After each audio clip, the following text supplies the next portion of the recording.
বিশ্বকাপ ইস্যুতে মিরাকেলের অপেক্ষায় বিসিবি। পূর্ণ সদস্যের ভোটাভুটিতে হারল 14-2 ব্যবধানে। খেলতে হলে যেতে হবে ভারতে, জানালো আইসিসি 24 ঘন্টার আলটিমেটাম। আর্থিক লোকসান হলেও নিরাপত্তা ইস্যুতে আপোষ নয়, ভারতের পরিস্থিতি বিবেচনা করেই নেওয়া হয়েছে সিদ্ধান্ত। মন্তব্য উপ সচিবের। আইসিসির ভূমিকা প্রশ্নবিদ্ধ। আইসিসির সিদ্ধান্তে মিশ্র প্রতিক্রিয়া সাধারণ মানুষের। বিশ্বকাপ খেলার চেয়েও নিরাপত্তা ইস্যু জরুরি বলছে সমর্থকরা। রাজনীতিকে মাঠের বাইরে রাখার পরামর্শ অনেকের। বিশ্বকাপে বাংলাদেশ না গেলে ক্ষতি হবে ভারতের। ভিউয়ারশিপ ছাড়াও প্রভাব পড়বে ক্রিকেট বাণিজ্যে। আক্ষেপ কলকাতাবাসীর। বিভেদ ভুলে সহমর্মিতার সম্পর্ক জোরদার আশা। কোয়ালিফায়ার ম্যাচ শেষ, আইসিসি ফাইনালে চলে গেছে বাংলাদেশ বাদ। ঘটনা কি নিয়ে বলছি অবশ্যই আপনারা বুঝে গেছেন। আমার সুনির্দিষ্ট দুইটা বিষয়। এক, আইসিসির সব বোর্ড মেম্বার বাংলাদেশের যে অবস্থান, ভারতে গিয়ে তারা বিশ্বকাপ খেলবে না, ভেন্যু বদলে দিতে হবে বা গ্রুপ বদল করতে হবে, এই সিদ্ধান্তের বিপক্ষে ভোট দিয়েছেন। আইসিসি বাংলাদেশকে একদিনের বা 24 ঘন্টার সময় দিয়েছে বাংলাদেশের সিদ্ধান্ত জানানোর জন্য যে তারা বিশ্বকাপে যাবে কি যাবে না, অর্থাৎ ভারতে গিয়ে বিশ্বকাপ খেলবে কি খেলবে না। যেটা বলছিলাম, আমার সুনির্দিষ্ট দুইটা প্রস্তাবনা। নাম্বার ওয়ান, 24 ঘন্টা সময় নেওয়ার কোনো প্রয়োজন নেই। বাংলাদেশ তার স্ট্যান্ডে বা বাংলাদেশ ক্রিকেট বোর্ড তার স্ট্যান্ডে আগে যেখানে ছিল 4 তারিখে 4 জানুয়ারি এখনো একই স্ট্যান্ডে আছে, অর্থাৎ বাংলাদেশ ভারতে গিয়ে বিশ্বকাপ খেলবে না। স্ট্রেইট অ্যাওয়ে বৃহস্পতিবার সকালে ফার্স্ট অফিস আওয়ারে আইসিসি কে মেল করে বলে দেন, থ্যাংক ইউ ভেরি মাচ, আমরা ভারতে গিয়ে বিশ্বকাপ খেলছি না, done and dusted, full stop, আর কোনো কথা নেই এরপরে। সেকেন্ড, আইপিএল বাংলাদেশে দেখানো হবে না মুস্তাফিজকে কেন্দ্র করে বা মুস্তাফিজকে অন্যায়ভাবে আইপিএল থেকে সরিয়ে দেওয়াকে কেন্দ্র করে, তাই তো? আইপিএল যদি বাংলাদেশে দেখানো না হয়, বাংলাদেশ যেহেতু বিশ্বকাপে খেলছে না কিংবা বাংলাদেশকে খেলার সুযোগ দেওয়া হচ্ছে না, বিশ্বকাপও বাংলাদেশে দেখানো যাবে না। সরকারের কাছে অনুরোধ করব, বিশ্বকাপ দেখানো বন্ধ করে দেন। আইপিএল যদি এখানে দেখানো সম্প্রচার বন্ধ করতে পারে, বিশ্বকাপ দেখার সম্প্রচার বন্ধ করতে অসুবিধা কি? আমাদের দেশ, আমাদের প্লেয়াররা যেখানে খেলবে না, আমাদের দর্শকরা যে গ্যালারিতে থাকবে না, আমাদের পতাকা যেখানে উড়বে না, সেই খেলা, সেই বিশ্বকাপ আমরা কেন দেখব?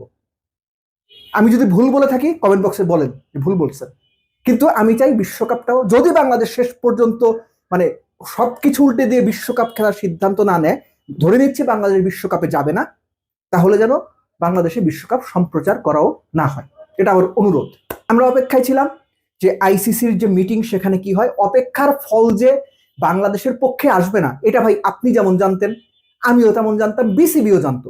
এটা অনেকটা ফর্মালিটির মতো ছিল।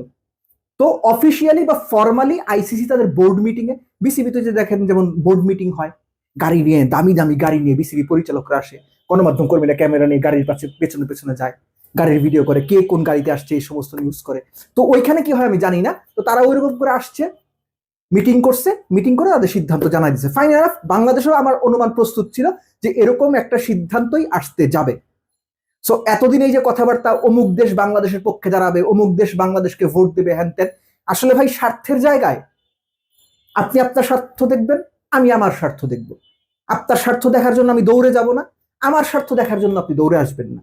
সো বাংলাদেশের অবস্থানে ঠিক আছে, বাংলাদেশের বিপক্ষে গিয়ে সবাই তাদের মতো করে অবস্থান জানিয়েছে, বাংলাদেশের বিপক্ষেই ভোট দিয়েছে। সো বাংলাদেশের স্ট্যান্ড কনফার্ম, আগের মতোই বাংলাদেশ বিশ্বকাপে যাবে না। আবারও বলছি, যদি না 360 ডিগ্রি কোনো কিছু উল্টে পাল্টে যায়। এখন এর আগে একটা ভিডিওতে আমি বলেছিলাম, আপনারা প্রচুর সেখানে দালাল দালাল বলেছিলেন, বলতে থাকেন, কিছুই যায় আসে না। যেটা রিয়েলিটি সেটা হচ্ছে বিশ্বকাপ না খেলার কারণে বাংলাদেশের সামনে যে 3-4টা চ্যালেঞ্জেস আসবে, র্যাঙ্কিং কমে যাওয়া, সরাসরি সামনে টি-20 বিশ্বকাপে কোয়ালিফাই করতে না পারা, কোয়ালিফায়ার খেলতে হতে পারে, বাংলাদেশের জন্য জরিমানা হতে পারে, কিংবা একই সঙ্গে বাংলাদেশের সদস্য পদ সাময়িক কিংবা একটু দীর্ঘমেয়াদে স্থগিতের বিষয় হতে পারে, অনেক রকম দুষ্টামি আইসিসি করতে পারে, অনেক রকম সম্ভাবনা আছে। আমার একটাই কথা, বাংলাদেশ ক্রিকেট বোর্ড যেন এরকম কোন সম্ভাবনা যদি তৈরি হয় যেগুলো বাংলাদেশের স্বার্থের বিপক্ষে কাজ করে, ক্রিকেট বোর্ড যেন এই যে বিসিবি বিশ্বকাপ বা সরকার মিলে বিশ্বকাপে খেলতে না যাওয়ার সিদ্ধান্ত নিল বা নিয়েছে, একই রকম ভাবে যেন খুব স্ট্রংলি বাংলাদেশের বিপক্ষে যে বিষয়গুলো আসবে সেগুলো যেন তারা হ্যান্ডেল করে। লাস্টলি, এর আগে শুনেছিলাম যে বাংলাদেশ আইসিসির বিরুদ্ধে মানে লেখালেখি হচ্ছিল, আপনার পত্রিকাতেই পড়লাম আমি, যে ক্রীড়া আইন আদালতে আইসিসির বিরুদ্ধে যাবে। যদি তারা যেতে যায়, মোর দেন ওয়েলকাম। এটা হচ্ছে cash, CAS, cash, court of arbitration for sport, এটা হচ্ছে সুইজারল্যান্ডের, এটা লুজানে বোধহয় সদর দপ্তর। এনিওয়াইজ, বাংলাদেশ যদি সেখানে যেতে চায়, সেখানেও বাংলাদেশের জন্য, বাংলাদেশ ক্রিকেট বোর্ডের জন্য আমাদের সবার ফুল সাপোর্ট থাকবে। বাংলাদেশ যদি আইনি লড়াই যেতে চায়, অবশ্যই বাংলাদেশ সেটা যেতে পারে। কিন্তু আইসিসির দিক থেকে যদি কঠিন কোনো সিদ্ধান্ত আসে, আবারও বলছি, যেটা বাংলাদেশের স্বার্থের পরিপন্থী, বাংলাদেশের বিপক্ষে কাজ করে, তাহলে সেই ব্যাপারেও যেন বাংলাদেশ ক্রিকেট বোর্ড সর্বোচ্চ শক্ত অবস্থানটা নেয় এবং নিজেদেরকে প্রস্তুত রাখে। এটাই হচ্ছে আমার অনুরোধ।